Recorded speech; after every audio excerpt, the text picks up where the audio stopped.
Sveicināti! Ļoti liels prieks jūs satikt tik kuplā pulkā. Šobrīd tiem, kas ieradās agrāk, čatā jau ir redzama saite, kurā var lejuplādēt prezentāciju. Ja jūs to izdarīsiet, jums būs vieglāk sekot līdz, varbūt spiest uz tām saitēm, kuras šeit būs lielā skaitā. Lūgums kādam, kuram ir redzama šī saite, jo to pārpublicēt vēlreiz, lai to redz arī tie, kas ienāca vēlāk. Tā es tagad ieiešu savā prezentācijā, un tad būtu divos vārdos iepazīstināšu nedaudz sīkāk.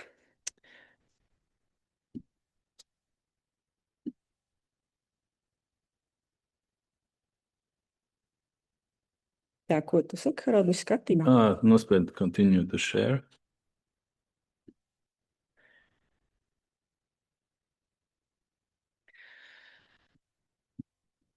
Kā jau Haralds minēja, mana darba vieta ir Latvijas Nacionālā biblioteka, kurā mums ir pavisam neliela, bet jaudīga digitālās pētniecības grupa, un daži klātesošie jau ir strādājuši ar mums kopā, bet jūs vēl to nezināt, tad es jums pasaku, ka ja jūs interesē jebkādi dati, kas ir Nacionālajā bibliotekā un gribētu ar tiem strādāt, tad mēs pēc jūsu lūguma sagatavojam datu kopus un arī labprāt iesaistamies kopīgos datu analītikas projektos. Tad tas ir pilnīgi bezmaksas un visiem pieejams pakalpojums, tā varētu teikt.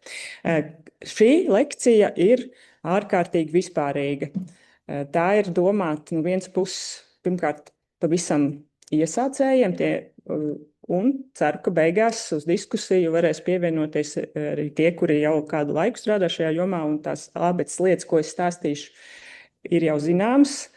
Tad varēsiet beigās pievienoties diskusijai. Tātad, ka mēs būsim parunājuši par to, kas vispār ir datu vizualizācija, kādi ir veidi un kā ar kādiem rīkiem var tikt pie dažādu veidu vizualizācijām. Tad es gribu padiskutēt par to, kāda tad ir atšķirības starp datu analītiku, kāda tā ir dažādās biznesa jomās, kā tā tiek lietot un kā mēs to darām digitālajās komunitārajās zinātnēs. Daži piemēri manā prezentācijā un daži nojēgumi, kā es traktēju datu vizualizācijas jautājumus, ir iedvesmojušies no viena no pazīstamiem datu vizualizācijas teorētiķiem, praktiķiem, Andy Kērka. Arī iesaku šo grāmatu. Ne viss, bet daudz kas ir saistīts ar šo grāmatu. Un, ja gadījumā kaut kur man kaut kāda atsauce trūks, tad ir iespējams, ka jāgriežās, jāvēršās pie šīs grāmatas.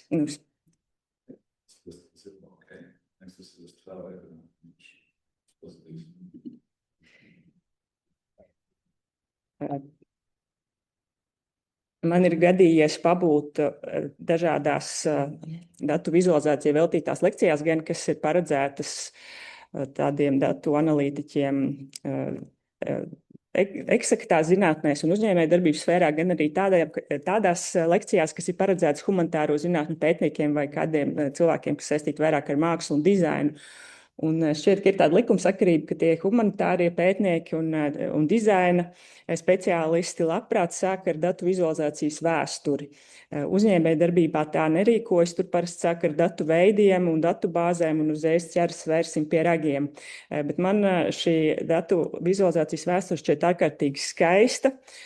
Protams, nav iespējams to aplūkot pilnībā. Es sākšu ar rietumiem un apgaismības laikmetu, un Džozefs Prīslijs ir viens no tiem cilvēkiem, kuriem mēs varam pateikties par laika diagrammu izgudrošanu. Viņš neizveidoja pārāk daudz diagrammu, bet tādas ļoti ietekmīgas, kas pēc tam iedvesmoja citus datu vizualizācijas aizsācējus. Un viņš bija ārkārtīgi daudzpusīgs cilvēks, zinātnieks, ķīmiķis, teologs, mācīja vēsturi un angļu gramatiku, un tad, lai savā vēstures mācīšanas procesā viņš tad pats izgatavoja šāds diagrammas, kur pa labi jūs redzat, tā ilustrē dažādu valstu impēriju rašanās un pastāvēšanas laiku, un kreisajā pusē tās ir sengrieķu filozofu dzīves gadu attēlojums, un tas jau ir kaut kas līdzīgs tam, ko mēs mūsdienās pazīstam kā Ganta diagrammu, un šķiet, ka tas ir kaut kas ļoti mūsdienīgs, saistīts 20. gadsimtu biznesu, Exceli un tā tālāk, bet tā nebūtu nav. Un patiesībā pirmie vizualizācija piemēri noteikti jau atrodami arī viduslaikos, bet tādi, kas patiešām ir jau pilnībā tādi moderni vizualizācija tipi, kurus mēs lietojam arī mūsdienās, tie saistīti tieši ar 18. gadsimtu. Viljams Playfairs jau ir cilvēks, kurš izdeva atlantus, kuros bija desmitiem vizualizāciju, arī statistika zinātnes aizsācējs, un viņš ir viens no tiem, kuriem piedēvē slaveno stabiņu diagrammu vai joslu diagrammu izgudrošanu, un arī otra slavenā tā sauktā pīrāga diagramma vai, zinātniskāk sakot, sektora diagramma. Esmu dzirdējis, ka pētnieki to sauc arī par kamambēru. Lūk, arī jau 18. gadsimtā bija pazīstama, bet man šķiet uzreiz jau ir liederīgi paskatīties, kas tad tur ir attēlots, un uzreiz apzināties, ka vizualizācija nav kaut kas tāds, kas runā bez vārdiem un ko mēs uzmetam tikai aci un uzreiz saprotam, kas tur ir pateikts. Vizualizācija īstenībā ir sarežģīts teksts, tas ir multimediāls teksts, un lai saprastu, kas tur ir, tad mums ir vajadzīgs gan iemaņas, gan arī diezgan liela iedziļināšanās. Šīs Viljama Playfaira vizualizācijas, tās divas no tām saistītas ar eksporta un importa statistikas attēlošanu, un šajā kreisajā pusē joslu diagramā ir attēlots dažādi ar melno līniju tātad eksports, ar svītraino līniju imports, un redzēt jau to atšķirību, kāda ir Skotijai tirdzniecībā ar dažādām valstīm, un labajā augšējā stūrī, man liekas, vienkārši pilnīgi brīnišķīga līnija diagramma, kurā dzeltenā līnija arī norāda uz importu, sarkanā līnija uz eksportu, bet turklāt ir izkrāsot šie laukumi, kas rāda, vai tad ir pozitīvs vai negatīvs tas kopsavilkums laika gaitā. Manuprāt, ārkārtīgi atjautīgs un brīnišķīgs un estētiski skaistas diagrammas. Tā, es tad mazliet laužu Haralda datoru. Čārls Džozefs Ninārs bija franču inženieris, un viņa devums, kas arī ir mērāms daudzos desmitos vizualizāciju un dažādās jomās, viņš bija viens no tiem, kas parādīja, ka vizualizācija var kalpot arī ļoti par praktiskiem mērķiem. Piemēram, kreisajā pusē šīs plūsmas diagrammas ilustrē ceļu noslodzes intensitāti, un tā bija viena no vizualizācijām, kas savukārt palīdzēja plānot dzelzceļa transporta izbūvi, lai noteikti, kur tad ir tie noslogotā reģioni un kur ir vajadzīgi ieguldījumi. Un šai dzelzceļa tēmai veltīts vēl ļoti daudz dažādas interesantas vizualizācijas, bet šeit labajā pusē cits piemērs minērs bija arī tematisko karšu vizualizācija, viens no tādiem aizsācējiem, un šajā gadījumā mēs redzam Francijas karti, kurā attēlots šīs sektoru apļu diagrammas attēlo kādu gaļu un cik daudz gaļas produktu šie reģioni piegādāja uz Parīzi. Tur ir 3 veidu gaļas produkti, un tad var redzēt tieši uz Parīzi, kurš reģions piegādā visvairāk. Taču visslavenākais Mināra meistara darbs ir šī plūsmas diagramma, kas attēlo Napoleona karaspēku iebrukumu Krievijā 1812. un 13. gadā. Un te ir attēloti vairākas dimensijas. Tad, pirmkārt, tas joslas platums norāda uz karaspēka izmēru. Un redzēt, tā bēšīgā josla rāda, cik daudz cilvēku devās iebrukumā, kā šī cilvēku skaits samazinājās, un tā melnā josla, kas dodas atpakaļ, ir tie, kas palika dzīvi.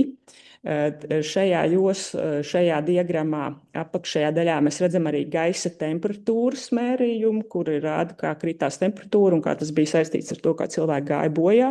Un, protams, te ir arī telpiskais, šis telpas dimensijas, cik liela attāluma cilvēki nogāja, un arī laika dimensija. Tad ļoti sarežģīta diagramma, protams, tolaik zīmēta ar rokām. Džons Snows bija angļu ārsts, kurš viens no anestezioloģijas un epidemioloģijas aizsācējiem, un arī viņš zīmēja dažādas kartējumus, bet šis ir viens no slavenākajiem, kas rāda holeras izplatību Londonā. Un tas bija saistīts ar diskusiju, kas tad vispār izraisa infekciju izplatīšanos. Un tajā laikā bija vēl vadošā teorija, ka tas kaut kā izplatās pa gaisu, bet šis kartējums, kurš rādīja koncentrāciju, kur atrodas, kurās mājās dzīvo saslimušie cilvēki, ļāva saistīt šīs saslimšanas ar vienu ūdens sūkni, ūdens pumpi, kura tad arī izplatījās šī infekcija. Un tātad šāds kartējums ļauj radīt jēgpilnus secinājumus, kas var tālāk palīdzēt uzlabot cilvēku dzīvi. Un visbeidzot, arī slavenība Florence Nightingale, kurai ir veltīts films, kur joprojām populārā kultūrā ļoti slavena, medmāsa, arī statistiķe, epidemioloģijas viena no tādām teorētiķēm, kura dokumentēja, vizualizācijās attēloja nāves iemeslus Britu armijas karavīriem Krimas kara laikā. Un šīs diagrammas tad rāda, ka zilie sektori ir infekcijas slimības, kuras varēja novērst, un tikai sarkanie laukumi norāda uz nāves gadījumiem, kas radās ievainojumu ceļā. Un tad šādi Nightingale mēģināja tāds augstiem politiku veidotājiem parādīt, ka uzlabojot sanitāros apstākļus slimnīcā varētu uzlabot, samazināt arī cilvēku mirstību. Un šķiet, šie piemēri lieliski jau mums rāda, cik brīnišķīgi un noderīgi var būt datu vizualizācija, bet tagad šī definīcija no Wikipēdijas, nekas sevišķi, tad prakse, kas paredzēta kvalitatīvu datu grafiskai vizuālai reprezentācijai, tad palīdz atklāt, saprast, interpretēt, gūt atziņas par sarežģītām struktūrām, attiecībām, korelācijām, sakarībām, tendencēm un tā tālāk. Un tā ļauj mums ieraudzīt sarežģītus datus, bet es gribētu teikt, ka bieži vien vizualizācija ir arī vienīgais veids, kā mēs varam komunicēt ar šiem datiem, ar to, ko dators ir izskaitļojis, ar milzīgu datu apjomu, no daudzām daļām sastāvošiem datiem, kuriem ir daudz parametru. Tas ir gandrīz vienīgais veids, kā mēs vispār varam aptvert, kas tajos ir. Un tā nav ilustrācija, tas ir kaut kas daudz vairāk. Un nereti arī vizualizācija nav pavadoša ilustrācija, kas varētu arī izpalikt. Tas ir kā vienīgais komunikācijas līdzeklis, kas mums vispār ir, kā cilvēkiem ar šiem datiem. Dators ar datiem var iedarboties daudzos veidos, cilvēkam bieži vien ir vajadzīga vizualizācija. Bet, ja jūs nolemtu iet kādos vizualizācijas kursos, jums patiesībā jūs varētu sagaidīt dažādu pārsteigumu un ne tas, ko jūs vispār bijāt iedomājušies. Jo vizualizācija tiek izmantota dažādās jomās. Un sākot no tā, ka jūs tur varētu sākt mācīt datorgrafiku vai daudz runāt par vizualizācijas uztveres psiholoģiju, jums varētu mācīt, veidot infogrammas vai tieši otrādi kaut ko, kas ir ļoti saistīts ar statistiku. Vizualizācija ir ārkārtīgi dažāda. Un tas, par ko mēs šodien runāsim, tā būs tāda datu vizualizācija, kas datu analītikā un digitālās humanitāras zinātnēs pamatā tiek izmantot. Bet, ja jūs kādos kursos pieskaties, tad zināt, ka tur var būt ļoti, ļoti, ļoti dažādas lietas. infografika, tā būtu mazāk balstīta tieši statistikas datiem, vairāk saistīta ar žurnālistiku, medijiem, attēlot stāstus, notikumus, vizuālā analītika, jeb šīs analītiskie paneļi, un man būs vēl tālāk izvērstums. Tā šobrīd viena no tādām aktuālākajām jomām, ko arī daudz vēlās apgūt, ne tikai datu analītikas, bet digitāla humanitāru zinātņu jomā. Datu māksla balstīta datos, bet nevienmēr tā ir kāds informatīva vērtība, nevienmēr mēs kaut ko uzzinām, skatoties datu mākslu, reizēm mēs tikai kaut ko jūtam. Šeit vairāk nedaudz par analītisko pārskatu, tāda ārkārtīgi modīga joma šobrīd. Latviski saukt arī par rādītāju tāfeli, paneli. Tātad tas ir vizualizācija kopums. Tas var būt mēģināts to izvērst vienā plaknē, bet varbūt arī daudzās lapusēs, varbūt arī skrūlējams, kā pergamenta ritulis, bet vienā plaknē jau vienā skatu laukā ir vairākas vizualizācijas, tās ir interaktīvas.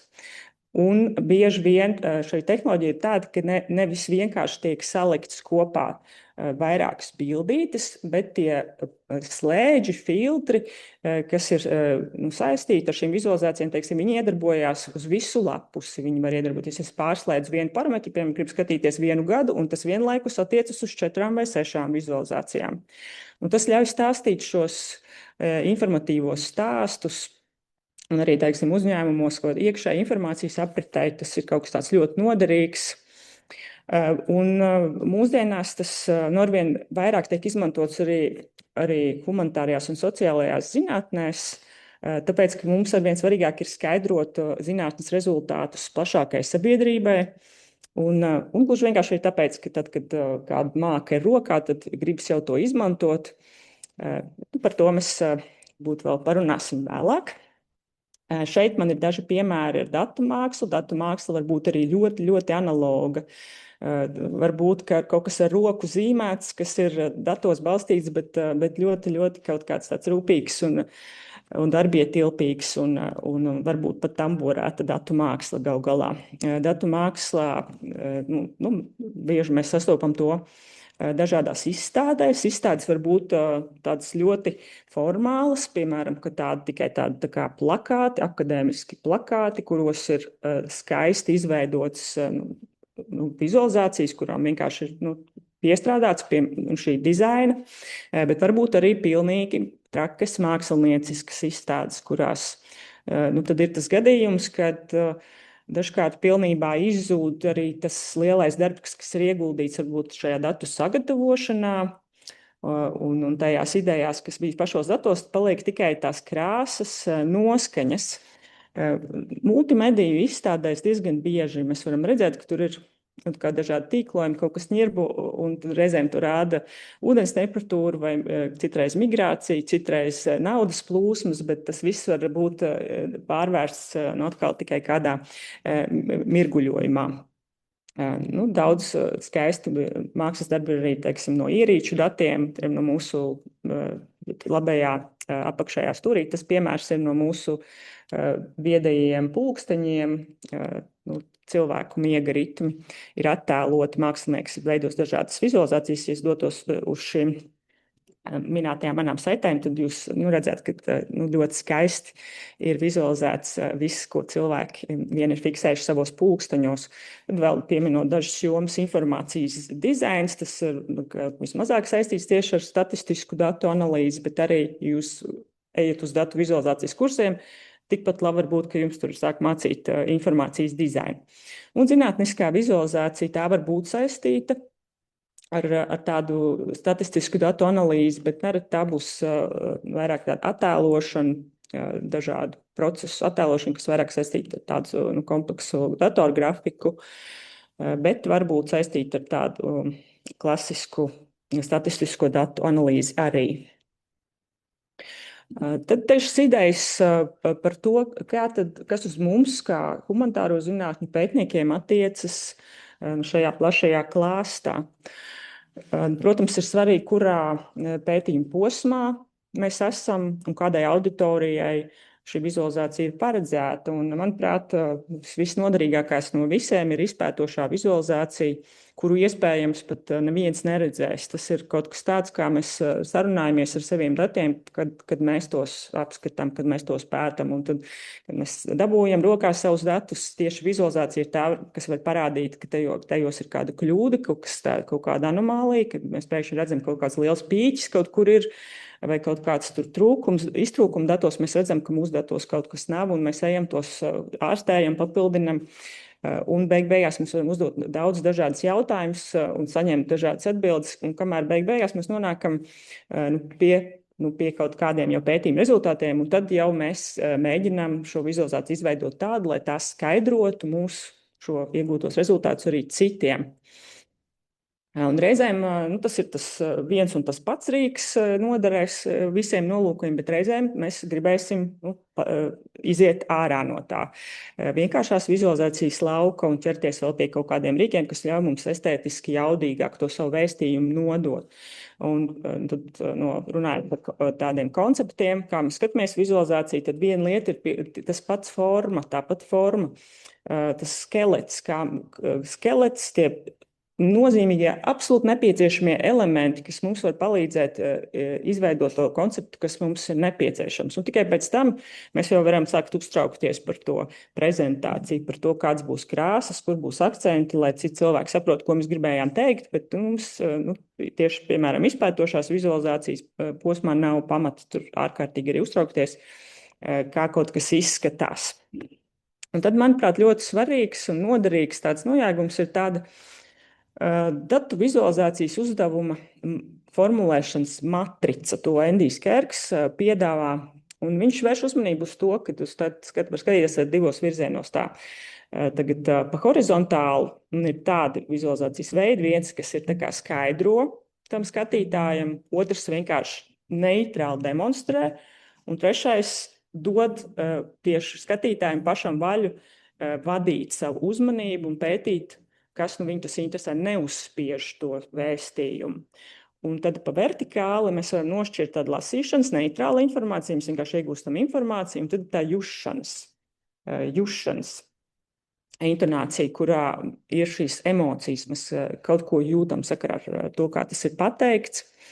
Un katram panākt šos efektus, tad tur ir savas paņēmieni, var tos izmantot mērķtiecīgi, lai kaut ko izskaidrotu. Bieži mēs izmantojam secību. Man arī šeit prezentācijā gluži parasti slaidi, tā jau ir secība. Es virzu savu stāstu kaut kādā veidā, bet tie var būt arī kaut kādi mazi video vai gari video. Tas ir kaut kāds narratīvs, kaut kāda dramaturģija, kas man palīdz izskaidrot savu domu. Un tādās statiskākās vai vienkāršākās vizualizācijās tie būs vienkārši izcēluma, krāsām, košumiem, dažādas tekstuāli skaidrojumi, anotācijas. Es varu vienkārši nolikt skatītāju priekšā kaut ko, vai es varu pievienot interaktivitāti, lai ar filtriem tas skatītājs varētu atlasīt tieši to, ko viņš gribēja redzēt, tieši to aspektu, ko viņš gribēja redzēt, akcentēt, vai visbeidzot, tad ekstrēmākā gadījumā ir tāda risinājuma, kur lietotājs pats arī pievieno informāciju. Un, diemžēl, mums nav laika nekādas video skatīties vai kaut kādi ilgi analizēt tos piemērus. Es te būtiski dažus jūsu priekšā noplamināšu, bet, lai ilustrētu šo ļoti izteikti virzīto vēstījumu, kas ir arī lielā mērā jušanas intonācijā, kas grib skatītāju pārliecināt par kaut ko, tad ir šāds video, jūs arī zemāk redzat saiti, jūs varat to noskatīties vēlāk, kurš raksturo ienākumu nevienlīdzību Amerikas Savienotās valstīs un skatot, cik ārkārtīgi vizuāli redzot, cik ārkārtīgi liela ir šī atšķirība, tad skatītājs tiek pārliecināts, un turklāt tajos dramatiskākos brīžos saskanēt arī mūzika. Un tad tur ir tāds ikonas, kā cilvēki tiek attēloti, tad šis bagātnieks ir tāds dūšīgs, un tad tie nabadzīgi tie tur tādi nīkulīgāk izskatās. Nu, sakot, tur ir darīts viss, lai cilvēki tiešām pārliecinātu un nevis vienkārši informētu. Te ir mazliet tāds mērenāks piemērs, bet arī piemērs, kā mēs virzam skatītāju uzmanību.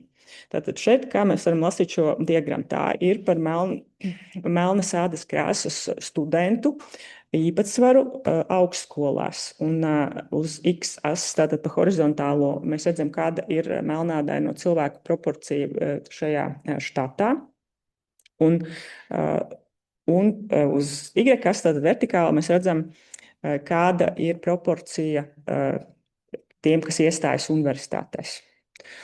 Un, ja mēs ietu pa to raustīto viduslīniju, tas būtu tas, kā tam būtu jāizskatās tai proporcijai, cik cilvēki štatā vajadzētu atbilst tam, cik universitātē iestājās.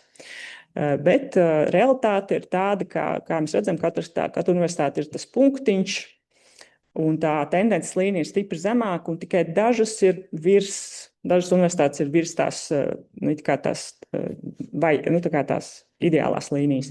Un lielākā daļa ir zem. Un kāpēc ir daži punktiņi izcelti? Vienkārši rakstā, kurā par šo tēmu runāja, tika runāts par šīm universitātēm un īpaši par to sarkano. Tas ir veids, kā šī raksta autori, šī pētījuma autori vērsa skatītāju uzmanību.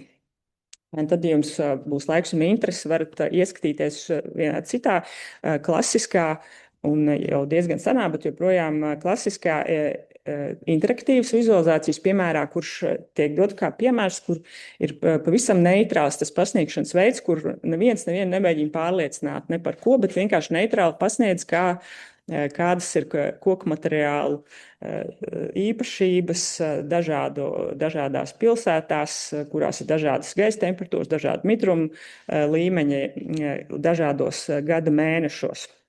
Bet, vizualizācija dizaina piemērs ir ļoti skaists. Un šis piemērs, kurā jūs droši vien vairs neiesiet, jo New York Times te ir aiz maksas sienas, bet tā ir tāda interaktīva karte, kur rāda, kurā štatā kādu izteikumu lieto, kādu dialektu lieto. Un tad jūs, katrs, kas iet šajā kartē, var arī nobalsot, kā jūs runājat. Un tad tā ir tāda digitālā līdzdalība un vienlaikus karte, kas visu laiku mainās. Un daži vēl piemēri, kā var savu datu vizualizāciju padarīt izteiksmīgāk. Kreisajā pusē tāds vienkāršāks piemērs ir runa par vīniem, par sarkanu vīniem, par baltvīniem. Un gluži vienkārši mēs padarām šo izteiksmīgāku, šo burbuļu diagrammu, attēlot kā vīnogu ķekarus, un turklāt tie sarkanie ir violeti, un tie baltie vīni ir zaļgani.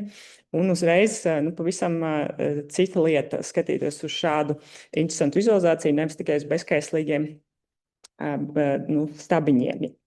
Un runājot par bezkaislīgiem stabiņiem, labajā pusē tā ir it kā stabiņu diagramma, bet tā runā par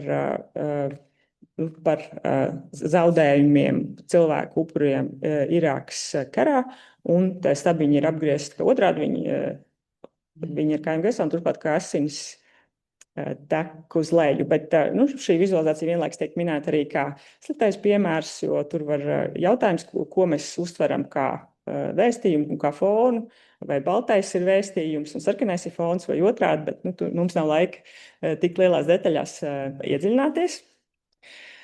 Tad ieliekam elpu un izpūšam ātrā solī, ejam cauri tēmām. Tagad datu vizualizāciju tipu, to veidu, kādas tad ir diagrammas, viņu ir ārkārtīgi daudz, viņu ir simtiem jau un dažādas tās salikumi, kādos tās var atrasties. Un es teiktu, ka, lai sāktu vizualizēt, mēs jau intuitīvi tos varam izvēlēties, un mums obligāti nav jāzina, kas par datu tipiem, bet ja mēs to darām jau ilgi un profesionāli, tad mums ir palīdz tas, ka mēs orientējamies, kādi ir datu tipi, kādas vispār ir vizualizācija veidi un kam tie vispiemērotākie. Un tad mēs jau ātri no savu mentālā plaukta varam paķert to vizualizāciju, kas mums šķiet visnoderīgākā. Ir dažādi vizualizācija kategorizācijas veidi. Man šeit ir tas, ko piedāvā Endijs Kērks. Noteikti redzēsiet arī citus veidus, kā grupēta diagrammu veidi. Un šeit pie šiem diagrammu veidiem man ir minēti, noteikti ne visi, bet viena daļa to diagrammu paveidu, kādi atbilst šim katram diagrammu veidam. Un man šķiet, ka terminoloģijas komisijai te varētu būt daudz izklaides, labi pavadīt laiku, lai izdomātu tiem visiem pareizs nosaukums latviešu valodā. Noteikti svarīgas ir tās divas saites, kuras ir redzamas labajā augšējā stūrī, viņas parādīsies arī vēlāk, kurās ir uzskaitītas šo vizualizāciju dažādi tie paraugi, un turklāt ir tātad parādīts, kur ir šādas vizualizācijas paveids, ir izskaidrots, kam tā ir visvairāk piemērot, un ir dot arī piemēri, kur tas dabā ir izmantots. Un, kad jūs mēģināt izvēlēties vizualizāciju savam pētījumam, savam projektam, tas var noderēt vienkārši izšķirstīt to katalogu, kādas tad vispār ir tās iespējas. Un arī mani piemēri būs daži no vienas, daži no otras kataloga. Un tagad par tiem datu veidiem. Dati var būt dažādi, tie var būt skaitļi, tie var būt nosaukumi, tie var būt kaut kādi identifikātori, tie var būt cilvēku vārdi, tie var būt vārdu skaits tekstā, dažādi dati. Un arī, ja mēs skatāmies, kā tie tiek, kādos grupās tie tiek dalīti, varbūt tur ir nelielas variācijas, bet kopumā ir kvantitatīvi skaitām dati. Ir tādi, kas ir sakārtojumi pēc kārtas, kā izmēri, man šajā piemērā SML, XL. Un ir svarīgi, ka ir nomināli un kategorija dati, kuri nav skaitāmi, kur ir, kā šeit piemērs, minēt dzimums, tautība, bet jebkas, kas nav skaitāms. Un tad jau mēs saprotam, ka ir atšķiras kvantitīvi dati un kategorija dati. Mums svarīgāk atcerēties, ka tie divi atšķirās. Un tad, kad jau mēs tik tālu esam tikuši, tad mēs varam jau sākt saprast, ka kvantitīvi arī atšķirās, ka viņi var būt diskrēti, ka viņi varbūt ir nepārtraukti un dažādi dati. Un katram no šiem datu veidiem ir izpētīts jau arī atbilstošākās vizualizācijas, kādas tiem var būt. Un ļoti daudz veidu, kā kategorija diagrammas attēlot. Šeit ir tas klasiskākais, šī stabiņu diagramma. Ja viņi būtu apvērsti par 90 grādiem, tad mēs viņu varētu saukt par joslu diagrammu. Un šajā gadījumā ir izmantot akcenti, tātad te ir attēlot augļi, katram auglim ir piešķirta sava krāsa, tātad uzreiz tie krīt acīs. Citā lietojumā būtu saprātīgāk tos sakārtot augošā vai dilstošā secībā, un tad tālāk arī visvienkāršāko stabiņu diagrammu var daudz ko darīt. Un kā humanitāru zinātņu pētniekiem, tie, kas sāk nodarboties ar digitālām humanitārām zinātnēm, jau ātri pamana, ka ļoti noderīgi ir dažādi veidi, kā mēs varam vārdu lietojumu biežumu vizualizēt. Un šajā gadījumā vizualizācijā tas ir piemērs no lapas latviešu prozas skaitītājs, un tur ir redzami biežāk lietotie lietvārdi. Tātad vertikālā Y-asī tas ir pieminējuma skaits, uz X ir paši vārdi. Šo burbulīšu lielums šajā gadījumā ir vārdu garums. Bet vēl biežāk mums būs vajadzīga kāda konkrēta vai dažu jēdzienu pieminējuma skaits laika gaitā. Un šādu veidu vizualizācijas ļoti noderīgi prast zīmēt. Šeit piemērs līnija diagrammas. Līnija diagrammas ļoti daudzveidīgs parasti. Tur jau, ja jums ir divi kvantitīvi dati, mēs jau tos varam lietot. Un šeit vēl divi piemēri laika līnijām, kas saistīts ar vārdu lietojumu biežumu. Un tās ir no mūsu Nacionālajai bibliotekai un Literatūras folkloras mākslas institūtam sadarbībā veidotam pētījumam par transporta līdzekļiem latviešu senākajos romānos, un tajā apakšējā diagrammā ir attēlots, cik bieži šajos romānos pieminēti takši, sabiedriskais transports, individuālā sabiedriskais transports taksometrs un cik bieži ir pieminēts ormanis un citi zirgu transporta taksometri. Un tad var redzēt, ka 40. gadā šīs līnijas sakurstojās un samainās vietām, un zirgu vilktie ormaņi aiziet nebūtībā, un motorizētie takši arvien pieaug. Un augšējā attēlā ir šajās līnijās ir sagrupēti visi mehanizētie un visi zirgu transporti ir konsolidēti tikai divās līnijās, zilā mehanizētie un tad tie dzeltenie ir zirgi. Un var redzēt, kā tas laika gaitā mainās, kā ir pieminēti šādi transporta līdzekļi romānos. Tad es tagad skatos jau uz laiku, man jau nevarēšu pastāstīt visu lielās detaļās, bet vienkārši gribēju jums dot tādu iedvesmu vai vielu mūsu turpmākām sarunām, lai tā nebūtu ļoti abstrakta, bet lai būtu arī konkrēts pārdoms. Šeit jūs redzat punktu vai izkaisīto diagrammu. Tos mēs pēc lietosim, ja mums būs divi kvantitīvi parametri, kuriem būs kaut kādas attiecības. Un atkal piemērs burbuļu diagrammai arī no Latvijas digitālo resursu klāsta. Burbuļu diagramma var uzstāties gan kā izkaisītās diagrammas paveids, gan kā kategorija diagramma. Šajā gadījumā piemērs ir datu vizualizācija no Dziesmu svētku krātuves.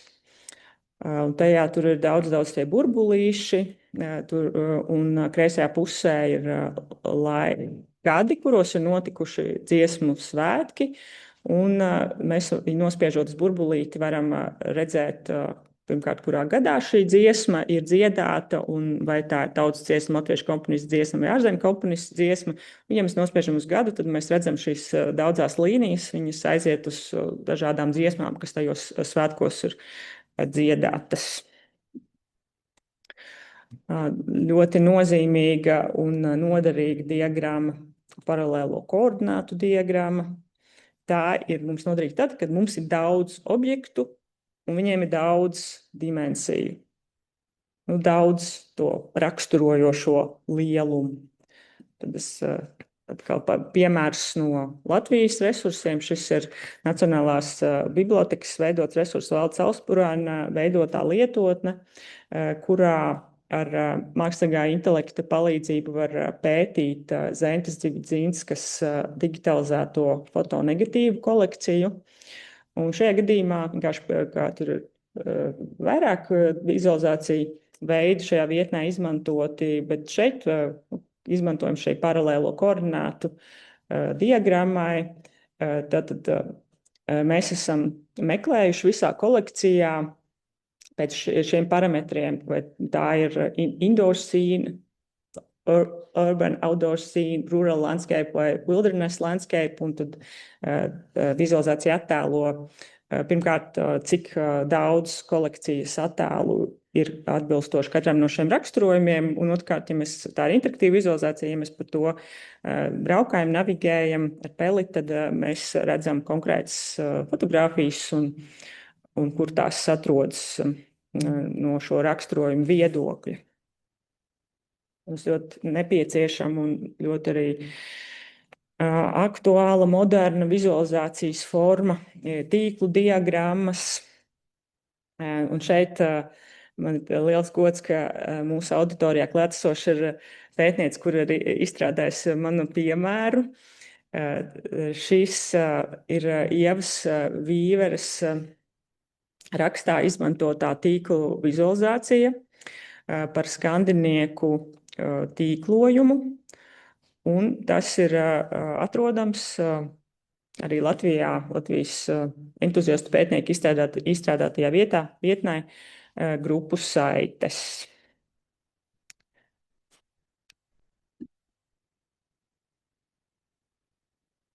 Tā, šobrīd, man liekas, mums jau gribētos jau sākt runāties, bet nē, vēl vismaz 14 minūtes teorijas.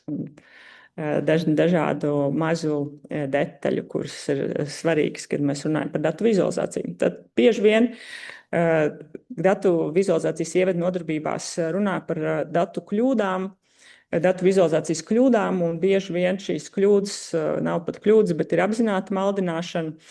Bet šī tēma par to, ka kādu veidu informāciju ir vieglāk uztvert, ir ļoti daudz pētīta. Jau sākot no 80. gadiem ir plaši teorētiski darbi, kuros ir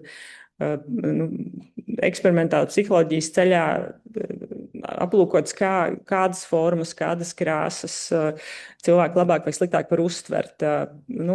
Protams, mediju vide, paši digitālai mediji arī nedaudz maina mūsu uztveri, bet bieži vien šīs pamatatziņas joprojām ir spēkā un darbojās un ir vērts tās ņemt vērā, īpaši, ja mēs strādājam ar tādām vizualizācijām, kas atradīsies kaut kur publiskajā telpā vai kuras būs ļoti ātri un efektīvi jāuztver un nebūs laiks tās ilgi pētīt.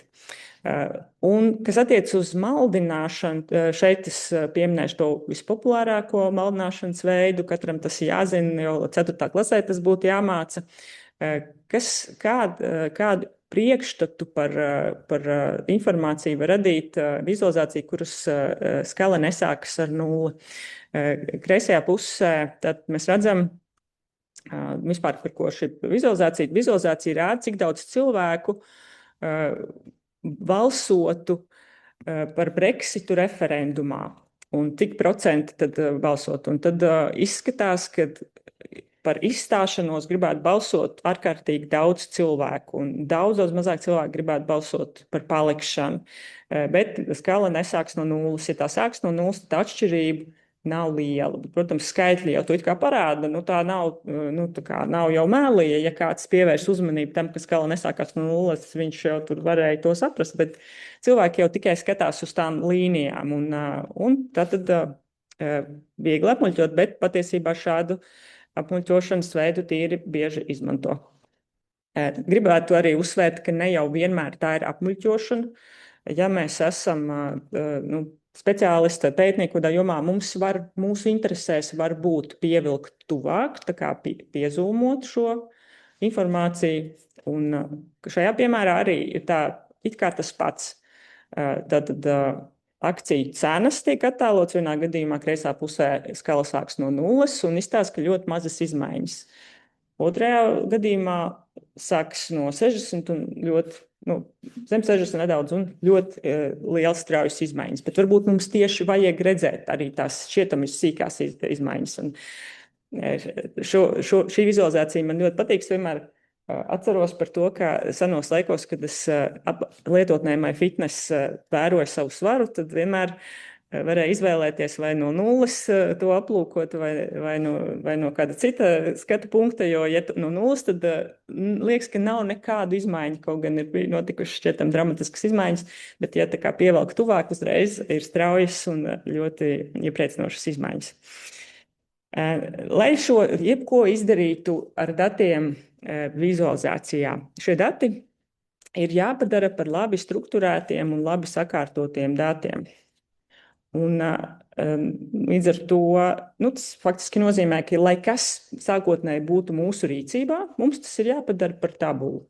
Un vēlams noteikta veida tabulu, kurā nav nekonsekvences, kurā nav tā, ka vienā kolonnā ir vairāki datu veidi salikti kopā, lai datumi visi būtu vienādi pierakstīti. Ja tie ir cilvēku vārdi, lai tie visi ir vienādi pierakstīti, nevis Jānis Bērziņš un Bērziņš Jānis, kā kuru reizi, bet visi vienā veidā. Un tāpēc, pirms mēs varam ķerties pie vizualizācijas, bieži mēs diezgan daudz laika ieguldam, lai šos datus sakārtotu. Un kopumā daram visas tās darbiņus, kas ir saistīti ar datu dzīves ciklu, kurā vizualizācija ir svarīga faktiski nevis tikai tajā beigu posmā, kā varētu domāt, ka datu vizualizācija mums ir aktuāla, tad, kad mēs vēlamies komunicēt rezultātus. Taču patiesībā datu vizualizācija mūs sāk interesēt jau tajā brīdī, kad mēs tīrām datus, jo mēs uzzinām no vizualizācijas palīdzību, kas tajos datos nav kārtībā. Un tad mēs to sakārtojam, un tad jau mēs ar tiem runājamies visu pētījumu laiku. Un tad beigās mēs komunicējam rezultātus. Un varbūt, ka tie rīki, ko mēs dažādos posmos izmantojam, ir atšķirīgi. Varbūt mēs darbojamies visu laiku ar Exceli, bet beigās, kad mēs rakstam savu rakstu vai varbūt pat kādā plakātā vai izstādē liekam šos datus, mēs gribam izmantot kaut kādu estētiski skaistāku risinājumu. Un tad mēs nonākam pie tiem datu vizualizācijas rīkiem. Šeit es sāku ar gudru ziņu, ar rīkiem datu tīrīšanai un kārtošanai. Protams, ka tādu ļoti daudz, bet tie varbūt izplatītākie un tie, pirmkārt ķeramies, tās ir visas izklājlapu programmas, jeb rēķinu tabulu programmas, kurām vien ir šāda funkcionalitāte. Ja mēs, protams, es esmu varbūt Windows cilvēks, tad man Microsoft Excel vienmēr ir par rokai, bet varbūt šeit Haralds pēc tam varēs dalīties pieredzē, ko kā Apple cilvēks lieto, vai tas ir LibreOffice vai kaut kas cits. Ļoti populāra programma ir OpenRefine, tā ir bezmaksas programma, kura ir speciāli domāta datu kārtošanai. Vienīgā problēma, ka tā, kādā brīdī jums ir daudz miljonu rindiņu, var aptrūkties vietas šajā programmā, bet kopumā viņi atsauksmes par to ļoti labas. Daudziem tā patīk daudz labāk nekā Microsoft Excel. Bet visi, kuri jau kādu laiku darbojas digitālās pētniecības jomā, jau agri vai vēlāk tās rokas sāk stiepties pie programmēšanas valodām. Pirmkārt, tas ir Pythons, programmēšanas valoda Python un dažiem arī R. Kas, ja prot rīkoties ar šīm programmām, gluži vienkārši ļauj efektīvāk un darīt dažādas lietas un daudzveidīgākas tās transformācijas ar datiem veikt. Ja mēs neesam ārkārtīgi liela Excel eksperti, tad, manuprāt, vieglāk mūsdienās ir iemācīties sakārtot datus ar Python vai R, nevis izburties cauri, kā to darīt ar Excel. Mums atkarīgs kāds, kuram ir tās sākotnējās prasmes. Bet runājot par datu vizualizācijas rīkiem, tad to ir daudzi desmiti. Esmu šeit pievienojis arī saiti apakšā Visualizing Data, kurā ir arī katalogs, viena daļa šo programmu ir redzamas kopumā, kā mēs uz to varam mazliet sakārtotā veidā paskatīties, ir maksas platformas un ir bezmaksas. Un, ja mēs runājam par šīm grafiskajām saskarnēm bez programmēšanas izmantojumu, tad parasti jau tās kvalitatīvās un modernās saskarnes jau būs maksas, diemžēl. Agrāk daudziem rīkiem bija bezmaksas versijas. Šobrīd arvien vairāk tās kļūst arvien slēgtākas, arvien vairāk ir ierobežojumi. Tie, kuriem mēs ilgi izmantojām bezmaksas versijas, lai mācītos vai kaut ko vienkārši darīt, to vienkārši vairs nav. Diemžēl tā ir realitāte. Un tāpēc nav brīnums, ka daudzi pētnieki tomēr ķeras pie programmēšanas valodām, jo tās, ja neskait kaut kāds atsevišķs lietojuma gadījums, ir atvērtas. Tādas programmas kā Python, R vai JavaScript sarežģītākām vizualizācijām ir kā pilnīgi pietiekamas, lai jūs varētu izdarīt pilnīgi jebko, ko jūs, vai gandrīz pilnīgi jebko, ko jūs varētu izdarīt sarežģītām maksas platformām. Un tad, jā, šobrīd ir ļoti populāras šīs analītisko pārskatu veidošanas vietnes, bet tas ir dažādi kalibra. Kā piemērs, varētu minēt tad Microsoft Power BI, Tableau un Flourish. It kā tās dara līdzīgas lietas, tad tas rezultāts ir analītiskais pārskats, bet Power BI aizmugurē ir tieši tā datu pārvaldības saimniecība. Tā nevien izveido šos analītiskos pārskatus, bet arī šajā pašā Power BI notiek šī datu transformēšana un var saslēgt kopā dažādas datu avotus, un kas vēl svarīgāk, nevis strādāt ar datiem, kas, piemēram, ir ielādēti kā tabula, kaut Excel tabula vai CSV tabula, bet pieslēgt šo lietotni datubāzē, no kuras nemitīgi atjauninās dati. Tad dati stāv kaut kādā ārējā citā datubāzē, SQL datubāzē, un tie var dzīvējā atjaunināties, un nav tā, ka mēs ielādējam vienu Excel, pēc tam nākamo. Un tās veidojas par tādām ļoti sarežģītām, savienotām sistēmām. Kas attiecas uz Power BI, tad tas tiešām ir tāds industriālā mēroga rīks, un kas ir ļoti parocīgs jūsu institūcija to izmanto, tad jūs visi tur varat nākt kopā un kaut ko darīt, un, ja tiek maksāt šī abonēšanas maksa, bet kā individuālam pētniekam diezgan neizdevīgi. Un, pirmkārt, abonēšanas maksa ir diezgan liela individuālam pētniekam, un otrkārt, joprojām tie ierobežojumi ir ļoti lieli, lai jūs to varētu nopublicēt citiem, kuri neabonē. Jo, ja jums ir jādalās ar šīm pārskatiem cilvēkiem, kuri visi ir tajā institūcijā, kas lieto to, tad tur ir ārkārtīgi daudz brīnišķīgas iespējas. Bet, ja jūs tiklīdz gribat, jūs iziet ārā no tā abonentu loka, tur sāks dažādi ierobežojumi. Bet tomēr tas joprojām ir viens no tādiem jaudīgākiem, labākajiem rīkiem analītisko pārskatu veidošanai. Un kaut ko līdzīgi dara Tableau, bet bez šīs datu pārvaldības aizmugures. Tajā ir tā izteikts tas uzsvars tieši uz to datu dizainu, uz to datu vizualizācijas skaistumu un spēku. Un tāds relatīvi jaunpienācējai, tie ir tādi kā Flourish vai Data Wrapper, tie ir tādi pavisam tādi viegli svara, tā teikt. Viņi nedarbojas ar tik lieliem datu apjomiem. Viņi, teiksim, jūs tur neattēlosiet savus 100,000 varbūt objektus, bet drīzāk tur 100 biežāk lietotos vai 100 vai veidosiet tādas vieglākas infogrammas, tādas datu stāstus. Tā kā nav tas industriālais līmenis, bet tas noteikti ir ļoti nodrīgi, lai sāktu kaut ko darīt un saprastu, kā tā lieta vispār strādā. Un tad svarīgi pieminēt, ka ir dažādas vizualizācijas formas, kurām ir speciāli tām radītā programmatūra un izteikti divas vizualizācijas formas, kurām tas tā ir. Tās ir tīkla vizualizācijas un tās ir kartes. Gan tīkli, gan kartes ir zīmējami arī tajās, ko es minēju, Flourish vai Tableau vai Power BI. Visās ir gan kartes, gan tīkli, bet atsevišķi programmatūra ir tiem. Tieši izpētošajām tīklu vizualizācijām digitālās humanitārās zinātnēs populārākais ir Gephi. Jau daudz gadus nav jautājums, vai tas ir estētiski, dizainiski skaistākais, bet izpētošām tīklu vizualizācijām tas joprojām ir ļoti aktuāls. Un kartēm ir dažādi rīki. Es pieminu tos, kas nesenāk, kas ir mūsu Latvijā dažādos semināros un darbnīcās bijuši Karto un ArcGIS. Bet ja jūs iesiet tajos resursos, kurus esam šeit norādījusi, iesiet dziļāk pētīt, jūs redzēsiet, ka iespēja vēl ir ļoti daudz. Tagad, tuvojoties jau mūsu diskusiju daļai, es gribēju jūs arī provocēt uz to, cik lielā mērā mēs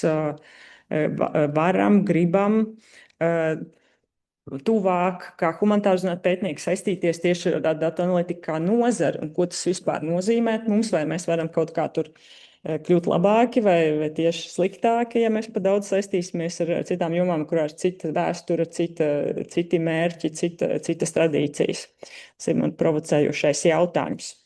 Datu analītikā es nesen arī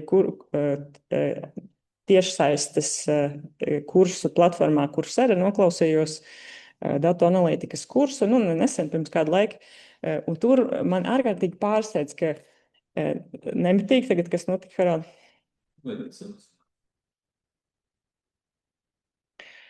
Tā mums te tehniskās. Tātad mums šajos kursos stāsta, kā mēs varam iegūt informāciju no datiem, un tas mērķis ir saprast, kā kaut kur gūt vairāk peļņas, kā saprast, no kuriem pircējiem vēl kaut ko varētu paprasīt, kuram varētu kaut ko vēl piedāvāt, un kā humanitāru zinātņu pētniekam es šķiet, ka tas gandrīz neētiski, kā mēs vispār, neērti vispār par to runāt, kā mēs vairāk naudas no cilvēkiem varētu izspiest.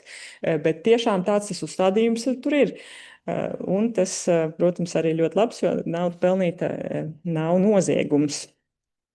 Bet, datu analītikas jomā Ir dažādas arī lomas nodalīts. Datu inženieris, tas ir speciālists, kurš vairāk strādā ar šo datu ieguvi, sakārtošanu, tīrīšanu, transformācijām, kas ir vajadzīgi, lai tos jau varētu sākt pilntiesīgi analizēt. Datu vizualizācijas joma primāri attiec uz šo datu analītiķu prasmju kopumu.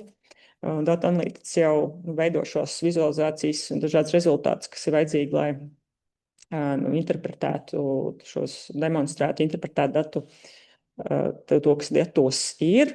Un datu zinātnieks ir tāds zinātniskāks speciālists, kurš pirmkārt vairāk strādā ar tehnoloģiju, inovācijām šajās tehnoloģijās, kā mēs varam analizēt datus. Un vismaz vēsturiski vēl pirms lielo valodas modeļu laikmeta tieši datu zinātnieks bija tas, kurš mācīja strādāt ar šīm mašīnu mācīšanās metodēm, trenēt modeļus un darīt kaut ko tādu sarežģītāku. Bet mūsdienās jau mākslīgais intelekts, mašīnu mācīšanās jau kļūst jau par tādu ikdienišķāku lietu. Un datu analītika arī definē šīs dažādos līmeņus, kas tiek vispār darīts ar datiem un ko var vēlēties ar tiem izdarīt.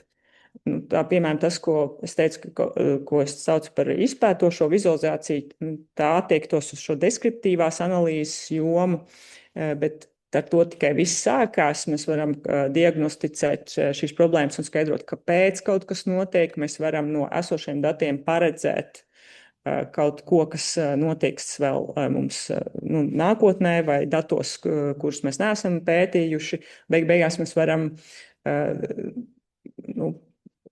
uzdot kaut kādus priekšrakstus, kā mums pieņemt lēmumus, kā mums vajadzētu rīkoties, balstoties šajā informācijā.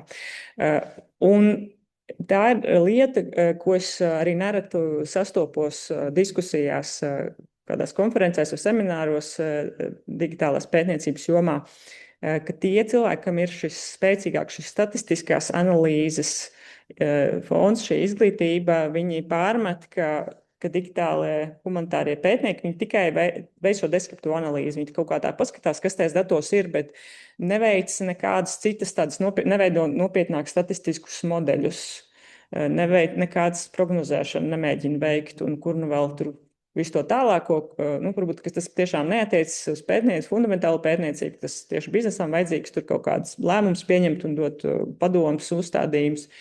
Bet tā ir tiesa, ka mēs tikai saskaitam, cik tie vārdi tur ir, un pie tā arī paliekam. Mēs ar to neko daudz vairāk nedaram.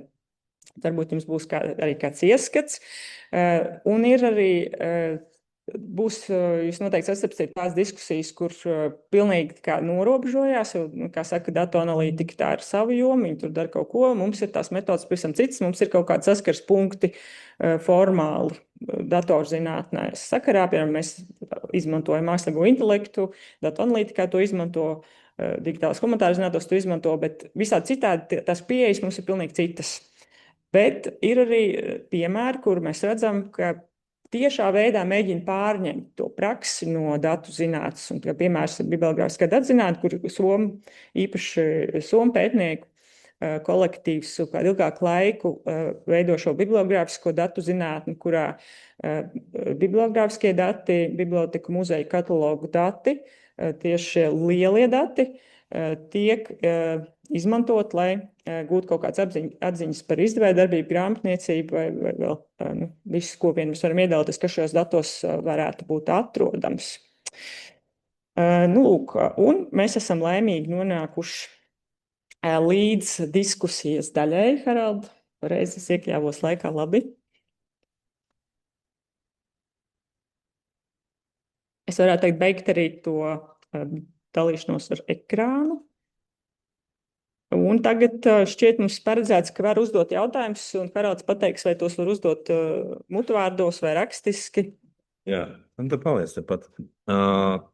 Paldies, ļoti iespaidīgs priekšlasījums. Es būtu laikam gribējis, Anda, lai tu mums pasniedz veselu semestri, jo man brīžiem skatoties bija tā, šitais tik labs, un tad tu saki, ejam jau tālāk. Bet tas bija iedvesmojoši, jo tas tiešām liek domāt, par ko vēl mēs varētu specifiskākos aspektos parunāt. par diskusiju. Jā, nu tā kā mums ir tik daudz cilvēki, es varbūt gribētu to darīt kā jautājumus tiem, kam ir jautājumi, lai uzdod, un tad mēs dabiski sekojam tai jautājumu plūsmai, necerot varbūt uz tādu zinātnisku vai struktūrētu to diskusiju, bet pa ceļam tad varbūt kaut kur arī sanāk. Klātienē no simtiem cilvēku, kas ir, es pagaidām jautājumu neredzu. Elīna, vai tu esi ar mums kā Zoom moderātore? Es esmu, bet čatā nav jautājumu Es pagaidām. tad atgādināšu cilvēkiem, kas ir Zoomā, mēs lūdzām jums seansa laikā nerakstīt jautājumus, bet tagad ir īstais brīdis, kad jūs varat vai nu rakstīt tos jautājumus, vai arī celt rociņu, un tad Elīna jums dos vārdu. Un es tikām tomēr uzdošu vienu jautājumu. Man ir 15 pierakstīti, bet es izvēlējos šo vienu, kas bija tuvu pie sākuma. Andu, varbūt tu vari nokomentēt. Es aizdomājos par to, ko tu teici, ka vizualizācija, un tā ir mana interpretācija, es to pārstāstu, vizualizācija tomēr nav acīm redzama, ka mums ir nepieciešami vārdi vai kaut kādi paskaidrojumi, lai viņu paskaidrotu. Es par to ļoti aizdomājos, ja man šķiet, ka kādā ziņā vizualizācijas mērķis tieši ir it kā parādīt to, kas ir. Bet tad es sāku domāt, protams, ir kaut kādas konvencijas, kā mēs viņus lasām, un bez šīm priekšzināšanām mēs iespējams nesapratīsim to acīm redzamību. Vai tu varbūt vari par šo nokomentēt? Droši vien viss atkarīgs no tā, cik sarežģīta ir vizualizācija un cik ierasta tā mums ir. Stabiņu diagrammas mums ir ļoti ierastas. Ja tās ir vienkārši, protams, tās arī paši par sevi viegli uztvert, bet tās mums ir arī ļoti pazīstamas. Un ir citi vizualizācijas veidi, kā tāda kastīšu diagramma, ir tādas kastītes, kurām ir tādas astītes, un kuras statistikas zinātnē ir ļoti pazīstamas, bet humanitāro zinātņu pētnieki vai studenti viņu vispār pat pēc ilga skaidrojuma nespēja saprast, kas tajās ir attēlots. Un arī domājot par to ritmu, kā tas notiek, piemēram, kursos, kuros mēs apgūstam datu vizualizāciju, un ir daudz piemēru. Un mēs ar studentiem ejam caur šiem piemēriem un saprotu, ka pirmkārt ļoti nogursti jau pēc 5. piemēra. Vienkārši tā vizualizācija, viņa parasti ir tāda, kur ir ļoti jālas un jāiedziļinās, lai saprastu, kāds ir tas vēstījums. Un palīdziet, es jau zinu to vizualizācijas tipu, un es zinu, kā man to lasīt, saprast, kas ir uz asīm, kas ir attēlots ar tām līnijām un stabiņiem, kas tas īsti ir, kur ir kaut kādi izcēlumi. Tas man palīdz to lasīt, ja tā vizualizācijas forma man ir pilnīgi jauna, es nesaprotu. Otrs, kas ir ļoti svarīgi, vai es saprotu to saturu, to jomu, par ko tas ir. Jo vizualizācijā es varu uztvert to, tā kā to pamatlīmeni, bet, lai es varētu interpretēt, ko es ieraudzīju, man ir vajadzīgas zināšanas par jomu. Piemēram, es skatos vizualizācijas, kurā ir beisbola statistikas rezultāti, vai cik tur tie metieni, cik tur tie skrējieni. Man tas neko neizsaka. Es nezinu, vai tas ir daudz vai maz. Es varu izlasīt, es protu izlasīt šo vizualizāciju, bet es nesaprotu šo jomu, un tāpēc es tāpat neko nesaprotu, kas tajā ir pateikts. Un šī iemesla dēļ tās anotācijas ir vajadzīgas tāpēc vien, lai, ja mēs gribam rādīt kaut ko citas jomas cilvēkam, lai viņš saprot, kas tur bija. Bet mēs, protams, esam jau tā kā slīpētāki. Florence Nightingale, viņa rakstīja vārdiem, ko nozīmē zilais laukums, ko nozīmē sarkanais, ko nozīmē melnais laukums. Mums jau ir tas, ko sauc par leģendu. Mēs jau tur krāsiņas atšifrēsim kaut kur labajā malā, piemēram, vai apakšējā zonā. Mēs atšifrēsim krāsas, un mēs to zinām, intuitīvi zinām, vai jau esam speciālisti, tad vienkārši tā zinām. Kad ir vajadzīgs šis krāsas atšifrējums, un tekstā mēs to nerakstīsim, bet joprojām tekstā mums būs vajadzīgs izskaidrot, ko mēs redzam. Un tur bija šis Ievas piemērs ar šo tīkla vizualizāciju, un tas skaidrojums un vizualizācijas bija diezgan plašs, un tāpēc, ka, piemēram, Ieva pati zina, ko viņa redz tajā vizualizācijā, bet cilvēks, kas to skatās pirmo reizi, viņš vispār nesaprot, kas viņam tur būtu jāredz. Līdz ar to teksts un skaidrojumi ir ļoti svarīgi, un atkarībā no tā, ko mēs jau iepriekš zinājām, vajadzīgi vēl vairāk vai mazāk skaidrojumu. Paldies. Es jūtos, tā kā klausoties rādio, tu tik labi stāsties, pilnīgi tā kā aizgrābts, es aizmirsu, ka man jāvar šī diskusija. Vai mums ir kāds Zoom jautājums? Jā, Elīna? ir 2 jautājumi čatā. Pirmais jautājums. Cik prātīgi ir veidot vieniem datiem vairākas dažādas vizualizācijas? Ļoti prātīgi tas ir. Katra vizualizācija var radīt citu aspektu, un turklāt tie varbūt vienkārši dažādi. Ir pat tā, ka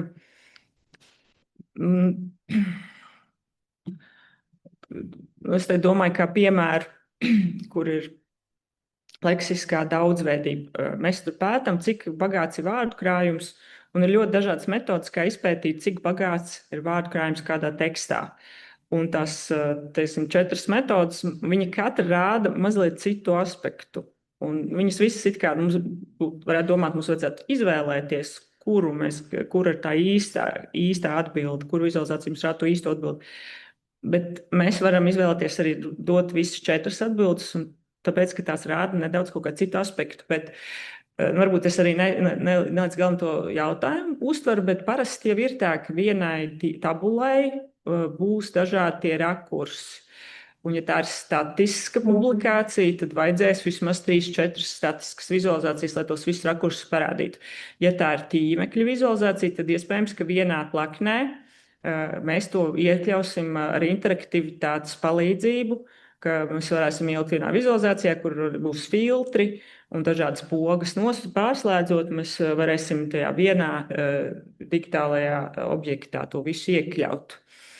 Bet varbūt, ka var precizēt, kā tas jautājums bija domāts, kaut kas vēl specifiskāks.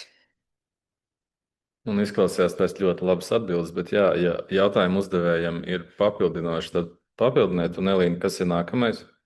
Un otrs jautājums ir, vai datu vizualizācijas rīkus labāk lejuplādēt kā lietotnes vai izmantot web-based?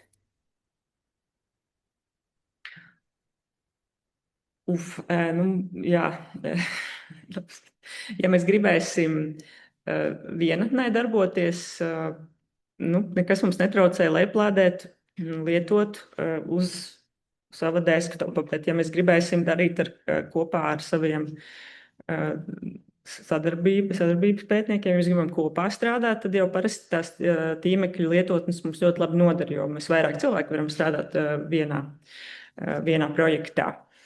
Tad tīri praktiski tie rīki, kas piedāvā abas versijas, tur ir atšķirība, ko var darīt vienā vai otrā. Manuprāt, piemēram, tajā pašā Microsoft Power BI ir kaut kādi nosacījumi, ja es gribu tālāk publicēt šo materiālu, tad, piemēram, tam ir jābūt jau šajā webiskajā versijā. Es nevaru to darīt tieši no desktopa. Tas kā piemērs. Es nedomāju, ka ir kā viennozīmīgi kaut kādi nosacījumi, kas ir labāk vai sliktāk. Varbūt jums nav internets mājās, tad labāk būtu to, ja jums ir lejuplādēta programma, bet kā jūs droši vien esat pamanījuši, ka vispār tā digitālā vide šobrīd lielā mērā ir virzās tajā tiešsaistes lietotņu virzienā. Un tur ir ļoti dažādi aspekti, kas ar to saistīti, un tā skaitā arī datu drošība, ja mēs lietojam kaut kādu bezmaksas vietni, tad vienmēr ir jautājums, kāpēc tā ir bezmaksas, ko tā no mums grib, cik tā ir droša, ja mums ir autortiesībām aizsargāti dati vai sensitīvi dati, cik droša ir bezmaksas tiešsaistes lietotnē. Ar tiem kaut ko darīt, ja tā ir maksas lietotne, tad kādi ir šie noteikumi, vai tie dati tiek pasargāti, ko tas pārdevējs sola darīt. Bet, protams, ka mums no ērtības viedokļa šķiet ļoti ērti izmantot rīkus, kuros mēs, ja mēs esam Google lietotāji, ka ar savu Google kontu vienkārši visu laiku ielogojamies, mums neaizņem vietu uz datora, mums nav jāinstalē daudzas programmas, kas var kļūt kaitinoši, ja mēs pārāk daudz vienlaikus lietojam. Ir savi ieguvumi un savi zaudējumi abiem risinājumiem, bet ir tādas lietotnes, kas nemaz nav tīmeklī. Manuprāt, OpenRefine datu tīrīšanai transformācijai paredzētā programma joprojām ir lejuplādējama. Varbūt es kļūdos, bet lielākā daļa programmu, kas senāk bija lejuplādējamas, ir kļuvušas arī par tiešsaistes. Un tad kādu laiku tā tiešsaistes versija varbūt nav tik laba vai nešķiet tik ērta, bet ar laiku tad viņi varbūt jau kļūst ļoti laba un ļoti ērta. Nu jā. Paldies, Elīna. Es redzu, ka mums ir tagad jau jautājumu birums. Es tev lūkšu mazliet tā kā pēc kārtas, bet arī pieskatīt, kas tur ir mums būtiskākie jautājumi un kas mums ir nākamais. Tā, nākamais. Paldies par semināru. Mani jau ilgāku laiku vilina doma, kādā referātā vizualizēt datus ar brīvu roku zīmēt, nevis digitāli radīt. Esmu redzējusi ar roku zīmētas kartes akadēmiskos priekšlasījumos, bet vai pašzīmēti dati būtu uzskatāmi par neakurātiem, neprecīziem?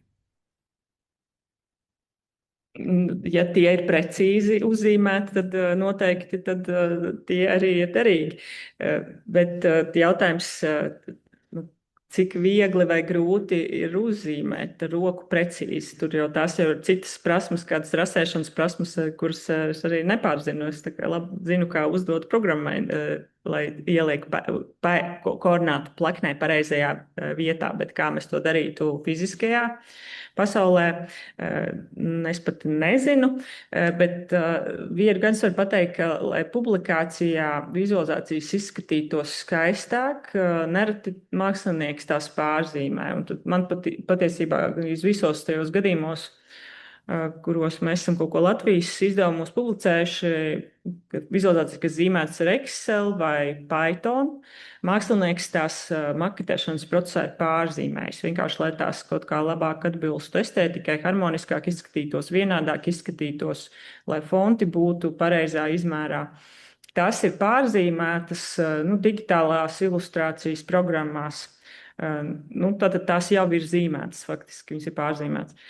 Un droši vien, ka ar roku arī var pārzīmēt, un manuprāt, brīnišķīgi šie piemēri, kur ir mūsu lekcijas sākumā izskanē, kur visi ir zīmēti ar roku, un cik minēra šīs plūsmu kartes, cik tās ir neiedomājami precīzas, un neticam, ka tās ir zīmētas ar roku, un tās izskatās tik perfektas. Bet man tas izklausās vairāk pēc tāda mākslinieciska projekta. Protams, ka vēl nesen to darīja cilvēki. Zinātniskās publikācijās jau, manuprāt, diezgan daudz ir rasējumu dažādi tieši. Bet ja to darīt mūsdienās, tas man izklausās jau tā mazliet pēc avangarda projekta. Bet, nezinu, jāstāsta pēc tās situācijas. Kāds tas rezultāts izdodās? Jā, droši vien tiekam, ka māksla, rasēšana ir prasme, kas ir jūsu rīcībā, tad, protams, ka jums šāda doma var rasties. Tā kā tās nav manu prasmu komplektā, tad es saku, ka tas ir dīvaini. Bet droši vien, ka ir tādi speciālisti, kam tieši tas ir daudz pieņemamāk. Paldies, Elīna. Tā, tagad par terminoloģiju jautājumi. Lekcijā jau tika minēts vizualizāciju veidu terminoloģijas trūkums latviešu valodā. Šai ziņā, kā Anda risina šo problēmu darbā ar studentiem, proti tulko, atstāja oriģinālu valodā, meklē, rada savas atveidus. Un otrs jautājums gan Andai, gan citiem kolēģiem, vai pirms terminoloģijas komisijas vai paralēli tās iesaistē būtu vērts vietējai DH kopienai veidot savu vārnīcu, sarakstu ar variācijām un ieteicamo formu? Man šķiet, ka kāda sabiedrības līdzdalība veidojot šos terminus tiešām ir noderīga. Un es gan nezinu, kā parasti to dara, vai vispār kādreiz jautā plašākai kopienai, vai tikai kādiem vienam vai pāris ekspertiem, tad, kad terminoloģijas komisija strādā, kā viņi darbojās. Es nezinu, bet manuprāt, protams, ir liederīgi vispirms izpētīt, ko kopiena līdz šim jau ir lietojusi, un varbūt veikt arī kāds aptaujas, jo ne jau viss ir nonācis rakstos. Bet šī problēma vairāk rodas terminoloģijas specifitātes problēma rodas tajā brīdī, kad kāds grib rakstīt par to akadēmisku publikāciju, tad tas kļūst ļoti svarīgi, ka šajā lekcijas vidē, kas ir diezgan brīvi atvērta, mēs varam pat jokot par to. Tas pat tajos kursos, kur es mācu datu vizualizāciju, piemēram, studentiem, es pat uzdodu obligāti pievērst uzmanību tam, kā viņi iztulkos to datu vizualizācijas paveidu, par kuru viņi runā. Un tad tur reizēm ir visādi interesanti varianti, un reizēm ir smiešanās, un ir arī labi varianti. Bet es neesmu pievērsus tam tik lielu uzmanību, ka man vajadzētu nostabilizēt vienu konkrētu veidu. Protams, tajā brīdī, kad es mēģinu akadēmiski izskaidrot kādu konkrētu vizualizāciju, tad es cenšos palikt pie kāda konkrēta apzīmējuma. Bet nosaukumi arī angļu valodā ir dažādi speciālisti kaut kādos dažādos kontekstos. Varbūt dažādi speciālisti ir vairāk kārt izgudrojuši vienu to pašu vizualizāciju, un katrs domājis, ka es esmu tas izgudrotājs un ir iedevis citu vārdu. Vai kāds teorētiķis ir izveidojis jaunu klasifikāciju un iedevis citu vārdu. Un tur nav runa tikai par tulkošanu, bet arī kaut kādā mērā par to kopienas konvenciju, ko mēs izvēlamies un pieņemam, jo arī angļu valodā ir vairāk nekā viens nosaukums vienam vizualizācijas veidam, un turklāt notiek arī šī hibridizācija, ka tiek savienotas dažādas it kā sākotnējas vizualizācijas formas vienā kaut kādā jaunā hibrīdā, un tad tam ir rodas kaut kāds jauns nosaukums, un tad atkal varbūt tie nosaukumi ir radušies paralēli vairāki, un tā tālāk. Es nedomāju, ka katrai vizualizācijas formai mēs varētu noķert to īsto nosaukumu un uz visiem laikiem to lietot, bet dažām, kas ir tās, tiešām tā pamatbāze, tā datu vizualizācijas ABC, tad tur noteikti būtu noderīgi izstrādāt to. Tā ir vieglāk būtu arī lekcijas lasīt, ja būtu jau kāda vārnīca, kur mēs sakam, kur tas tā saucās, un nebūtu jāsaka aiz komata kaut kādi daudz vārdi, lai tā kā cilvēks norēģētu uz kādu no tiem, kas viņam liekas pazīstamāks. Paldies, Elīna. Čatā ir ielikta viena bildīte un ar jautājumu, vai šāds zīmējums būtu ievietojams zinātniskajā rakstā. Es nezinu, varbūt, ja jūs varat apskatīties. Bet varbūt to var arī komentēt pēc semināra. Tas jau recenzentu uzdevums būs to pateikt. Atvērt čatiņu.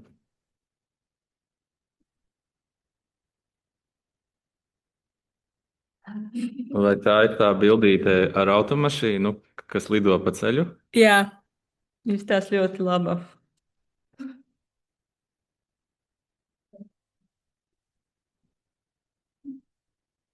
Bet tā nav infogrāma. Tā izskatās brīnišķīgi. Bet to, vai tā ir patiesa, mēs nevarēsim pateikt tikai uz to paskatoties. Tur būs jāpēt sīkāk. Tā ir tās mazīgas, tā bulta sākumā ir platā, neaiziet šauru, sveik normāli, Te es vienu lietu uzreiz pateikt, tur nav ievērota perspektīva, gluži tur ir kaut kāds tas ceļš, jo ir svarīgi, kā cilvēku uztverē, ka mēs uztveram lietas, kas ir tuvāk viņām jau lielākām, un ja viņas ir tālāk, tad viņām jābūt pareizā mērogā. Teiksim, ja tā ir datu vizualizācija un nevis infogrāma, tad būtu jāievēro perspektīvas principi. Un šeit jau ir mākslinieciski tāds risinājums, kur tā kā tālākās lietas, mēs nezinām, cik viņas īsti ir lielas. Tas būtu tas pirmais, ko es varu pateikt, bet mēs redzam ļoti, ļoti maz bildītes, es tā visu to sīkums. Tas izklausījās pēc piesardzīga, nē. Nē, te ir tā arī infogrāma, un tu, protams, nezini, par ko tas raksts ir, par ko tas ir. Jā, un tad tik tā par kaut kādām formālām lietām, ja tā ir tiešām akadēmiska nopietna publikācija, tad ieteikums ir nelietot kaut kādas nenopietnas krāsas, fontus un, protams, arī nenopietnas grafiskos elementus, kas varētu radīt kaut kādu nevajadzīgu komisku efektu. Bet iespējams, ka šis raksts ir par ilustrāciju, par propagandu vai par kaut ko tādu, kur šī ir ilustrācija. Es nezinu, tur tas, protams, nav attiecināms šī prasība akadēmiskajai vizualizācijai būt neitrālai. Jo pastāv uzskats, ka, lai padarītu šo vizualizāciju ticamu, viņai jāizstāsta profesionālai. Nevar izstīties tā kā Bārbijas krāsās kaut kādās vai komiskajos fontos, jo tad nerada priekšstatu, ka tas ir ticami. Tad tas rada priekšstatu, ka tā ir izklaide un nav uztverams pārāk nopietni. Paldies. Elīna? Tā, te ir vēl jautājums, ar ko infogramma atšķiras no vizualizācijas un vai vispār atšķiras? Datu un informācijas vizualizācija ir tie plašākie jēdzieni. Datu vizualizācija mēdz izmantot arī kā šo plašo jumta jēdzienu, kurš ietver tās pārējos paveidus, tā skaitā infogrammu. Bet datu vizualizācija lieto arī šaurākā nozīmē, lai runātu tieši specifiski par statistiskām diagrammām un diagrammām vispār tādu veidu diagrammām, par kādām mēs šodien visvairāk runājām. Tātad ir plašāks jēdziens, varbūt datu vizualizācija, kur ietver arī infogrammu, un ir šaurāks, kas neietver, un infogrammas jau arī var būt dažādas. Viņas var būt pavisam ilustratīvas ar ļoti, ļoti mazu tādu statistiskās analīzes elementu, bet varbūt tādas, kurās ir tiešām arī iegultas nopietnas statistiskās diagrammas, un tikai blakus ir vēl kaut kādas ilustrācijas, tādi interesanti elementi, kas padara to lasāmāku un estētiski pievilcīgāku. Paldies. Tā, mums ir klātienes jautājums, Ieva. Kādu masu vai ko tu domā tādām vizualizācijām, kur ir ļoti, ļoti daudz datu, tas ir tāds ļoti visaptvarošs, tā kā, piemēram, sentēcija dzimstēja, it kā jau rodās jautājums, vai tā nav datu māksla. Un vai tu viņu lasi, ko tu viņi dara tieši par vizualizāciju? Vai, piemēram, arī grupu saitēs, atveru vienkārši tur ir viss zvaigznēs, no priekšā, ko darīt? Zoom cilvēki, jūs dzirdējāt jautājumu? Nē. Nē, Andu, vari? Tātad Ieva jautāja, ko darīt ar ļoti blīvām vizualizācijām, piemēram, tīklu vizualizācijām, kur ir tik daudz to datu punktu un līniju, ka vairs nevar vismaz ne ātri un viegli izšķirt, kas tur vispār attēlots. Un tāda veida vizualizācijām, kas vispār vairāk izstāsta pēc datu mākslas, ja, kā to uztvert, kā viņas lasīt. Man ir bijuši tieši tādas pašas izjūtas attiecībā uz tīkla vizualizācijām, prezentācijās. Un arī ir tā, ka pētnieks kaut kā atnāca pastāstīt to savu stāstu, bet viņš parāda to savu tīklu, kas izstāsta pēc muģekļa, un it kā ar to viss būtu pateikts. Un tas, tā ir vienkārši datu māksla. Ja? Tur smuki izstāsta, mēs nezinām, kas tur bija pateikts. Manuprāt, tie tiešām ir kļūda, tādā ziņā, ka tā ir komunikācijas kļūda, ka tā darīt nevajag. Un tīklu vizualizācijas, kas ir ar ļoti daudziem datu punktiem, tas labāk darbojas, ja tās var pietuvināt un attālināt. Var skatīties gan to vispārīgo kopskatu, gan pietuvināt un skatīties, kas tur ir dziļāk. Bet arī tad nevienmēr tas strādā, ja ir pārāk daudz informācijas. Bet tas attēlinātais skats, tas mums ļauj redzēt šo attēlu abstrakti. Mēs vairs pat nemēģinam izlasīt konkrētos tos cilvēkus vai grupas aizgadījumā, kas tur bija. Mēs vienkārši redzam, ka kaut kur ir sabiezējumi, kaut kur ir mazāk datu, un redzam, cik tas ir viengabalaini vai nav. Un tad mēs mazliet pietuvinot, tad redzam, bet tas sabiezējums ir saistīts ar skandiniekiem, piemēram. Un tad mēs redzam, ka pietuvinot dažādos attēlinājumu līmeņos, mēs vai to redzam pilnīgi abstrakt, vai arī sākam jau iet iekšā un redzēt to informāciju. Bet tiesa, ka tieši šīs blīvās tīkla vizualizācijas, viņas parasti nav tik noderīgas, lai kaut ko uzzinātu par tām konkrētām lietām, jo tas vairs nav izlasāms. Nav nolasāms. Man tomēr, visu to sakot, man patīk reizēm tieši šīs daudzu līniju vizualizācijas, tieši, ka es tā kā gribu tās pilnīgi, varbūt, lai to uztver kā karstumu karti, ja? Lai mēs redzam tur, kur ir līnija daudz, punktiņu daudz, ka to mēs vizuāli vienkārši uztveram kā karstāko zonu, kurā ir tā kā vairāk bijis tie notikumi, novērojumi. Un ka nav pat paredzēts, ka mēs varētu redzēt, kas īsti katrs tas punktiņš vai katra tā līnija bija. Bet nevienmēr tie dati vispār kaut ko tādu rāda. Man bija viens no piemēriem Zentas lapā, arī tu minēji to tā paralēlo koordinātu diagramma. Tajā ir arī interaktīvs slēdzīts, kas ļauj palielināt vai samazināt to objektu skaitu, ko tu rāda, vai tikai tie, kuros ir tur augstākie rādītāji, ka tas augstāka atbilstība tam tā īpašībai, kas tur norāda, piemēram, vai tas ir pilsētas ainava, pilsētas ārtelpas ainava. Mēs varam uzstādīt, vai tajā vizualizācijā rāda to, kurām ir tikai tur sākot ar 0,9 tā ticamība, ka viņš atbilst tam, vai paslēgt, lai rāda vairāk. Un, ja rāda mazāk, tad mēs, protams, varam tad tālāk jau pastīties, nu, tās dažas tos piemērus. Ja? Mēs varam tieši sākt pētīt tos piemērus. Bet, ja es uzlieku lielāku blīvumu, tad es redzu to masu. Vai man tajā kolekcijā vairāk ir pilsētas ainava vai lauka ainava. Tas ir tas, ko es gribēju ieraudzīt tajā gadījumā. Bet, ja jūs kāds iet Zentas lietotnē un skatītos, jūs redzētu, ka tur ir arī šīs radara diagrammas tālāk sako, kuras ir tieši tāpēc arī domāts, lai vēl uzskatāmāk tu redzētu, kurš no šiem jēdzieniem, nu, tur ir tie uzstādījumi dažādi, tajā gadījumā tā pilsētas lauka ainava, bet ir arī citi, ko jūs tajā lietotnē varat nospiest kā pogu un apskatīt. Kāds ir šim nosacījumam atbilstošo attēlu īpatsvars tajā kolekcijā salīdzinoši ar citiem attēliem? Un tas radars, vienkārši kaut kā tā uzskatāmāk rāda tā zonas, vai tur ir uz vienu pusi, uz otru pusi vairāk, uz kuru pusi vairāk. Ja?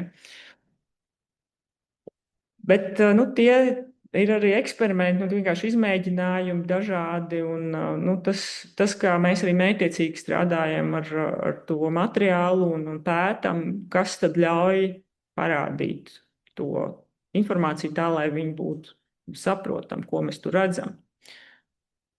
Un, protams, reizēm tā atbilde arī tāda ir, ka datos nav kaut kāda tik uzskatāma tendenču atšķirība, ka tas vienkārši ir šis lielais jūklis, un ka tajā nenolasās kaut kāds atklājums, kaut kāda atziņa. Un tā arī var būt. Un tas nozīmē vienkārši, ka tajā rakursā, kurā mēs skatījāmies, tiešām tā vienīga atziņa varbūt bija tāda, ka viss apmēram vienādi ir, tur nekas mūsu acīs nekrīt. Un tas var būt neinteresants atklājums. Tas atklājums nav pietiekams, lai par to uzrakstītu publikāciju vai rādītu to izstādē. Un tā ir tā bīstamība, ka datu vizualizācijā mēs pamainot rakursu vienmēr varam atrast kaut kādu aspektu, kurā mēs redzam to tendenci, to atšķirību. Un tas piemērs ar to vai tā skala sāks no nulles, piemēram, mēs paramainām vienu parametru, un pēkšņi dzīve izskatās daudz interesantāk, un tas, protams, notiek arī citās tajās vizualizācijas formās. Un, protams, jābūt godīgam pret sevi, un nevis jāmēģina manipulēt ar vizualizāciju, kamēr tā kaut ko sāk rādīt, bet jāpasaka sev godīgi, ka tur viss ir tā kā pelēcīgi un garlaicīgi, un atklājums šoreiz nav. Paldies par izsvērtu atbildi. Man tiešām tik ļoti patīk klausīties, es tā iegrimstu tādā meditatīvā seansā. Es uzdošu jautājumu, Anda, varbūt, ko daudzi cilvēki, kas mūs retāk apmeklē, kas ir fascinēti, bet apjukuši ar to, kur sākt, jo tas no vienas puses bija ļoti iedvesmojoši, no otras puses tur bija tik daudz lietas, un to es nogāju šo ceļu, sākot kā humanitārais pētnieks un tagad darbojoties ar datiem. Kas būtu tā viena vai tās divas lietas, ko tu ieteikt cilvēkam, kas ir humanitārais pētnieks un kurš saka, es gribu pamēģināt kaut ko ar to vizualizāciju? Atnākt uz Baltijas digitālo komentāru zinātņu vasaras skolu. Izstāstīja garāk mazliet.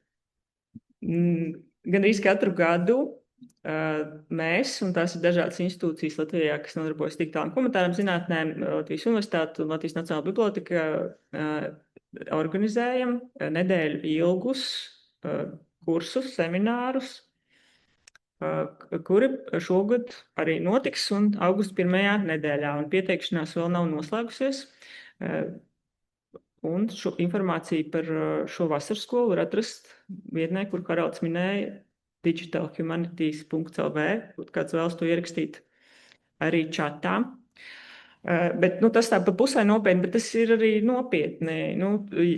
Ja vienkārši gribas gūt priekšstatu par to, kas tur notiek un kaut ko sākt pamācīties, šī vasaras skola ir ļoti laba iespēja, bet tas nenozīmē, ka viņi uzreiz būs arī ļoti noderīgi, jo no tās vienas nedēļas, ja tā ir pirmā reize, kad ar to saskaras, parasti nav tā, kad ar to pietiek, lai kaut ko jau ļoti praktiski sāktu darīt.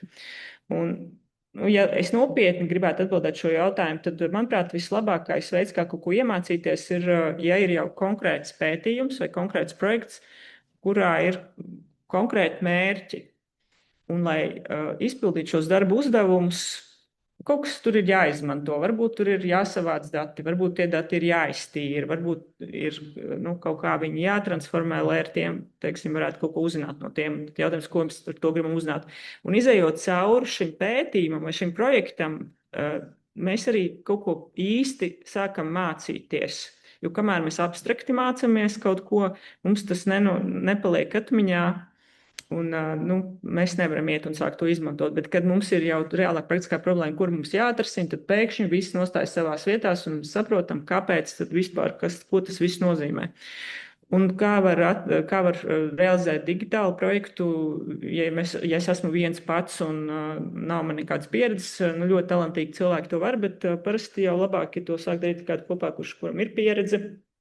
Latvijā jau šobrīd ir vairāk pētnieki, kam ir pieredze, un droši vien meklēt sadarbības partnerus, ja tas ir projekts, konsultantus, ja tas ir maģistra darbs, tādus maģistra darba vadītājus vai kaut kāds papildu konsultants, kas var kaut ko tādu palīdzēt. Kur mums ir šāda digitāla pētniecības centri, Nacionālā bibliotekā palīdz, cik tāds saistīts ar datiem, kur ir Nacionālā bibliotekā, tad palīdz. Bet ja tie ir pilnīgi kaut kādi citi dati, Latvijas universitātē tagad arī humanitāru zinātņu fakultātē ir digitāla humanitāru zinātņu centrs pareizi, bet es nemācēšu pateikt, cik lielā mērā tas centrs var reāli palīdzēt, kad es nāku ar savu problēmu. Vai tur, to Haralds varētu atbildēt labāk par mani. Bet meklējiet sev līdzstrādniekus. Un, tas ir gluži normāli, ja viena raksta autora ir vairāki cilvēki, un viens no tiem ir šis idejas autors, kam ir šī koncepcija, un otrs ir cilvēks, kas palīdz tehniski to izstrādāt. Tāds cilvēks ir Haralds. Es tieši brīžos, kad es smējos šīs atbildes laikā, bija tas, kad es iedomājos tos brīžus, kad pētnieki nāk pie manis un es saku, jā, es jums palīdzēšu. Un tad vienā brīdī man ir 7 pētnieki. Un es viņiem visiem mēģinu palīdzēt. Un man ir priekšnieks, kurš saka, Haralds, ka tu būsi darbā un darīsi to, kas tev paredzēts darbā. Bet, patiešām, jā, es gribēju no savas puses arī piebilst, ka šis jauno lietu mācīšanās process, viņš ir lēns, un to arī tā vajag uztvert. Ka nav tā, ka jūs nedēļas laikā iemācāties to vienu īsto lietu, un turpmāk būs uztvert to kā tādu lēnu mācīšanās procesu. Un man ļoti patīk arī Annas teiktais par to, ka tas konkrētais projekts, viņš ļoti iefokusē, jo jums ir skaidrs tas mērķis, un tad jūs jau tos rīkus varat piemeklēt atkarībā no tā, kas ir vajadzīgs. Elīna, vai mums ir vēl jautājumi čatiņā? Mēs esam mazliet pāri laikam, bet, ja ir aktuāli jautājumi, es domāju, mēs varam tiem vēl pievērsties. Jautājumi vairs nav, ir tikai vairāki. Paldies par semināru. Jā. Paldies par atnākšanu. Paldies tiešām par dalību. Tad aicinu piesakot Digital Humanities LV, ja vēl ne, un visi tie pasākumi 13. maija, ko Sanita Reinsona pareklamēja, un tad ir 24. aprīļa mums tāds LFMI iekšējais, bet mēs gribam viņu arī paplašināt, un es pilnīgi jūtu, kā saka televīzijā, Anda, ka mums būs jāaicina tev vēlreiz stāstīt droši vien par datu vizualizāciju jau kaut kādā specifiskākā lietā, jo tēma bija ļoti plaša. Paldies tev!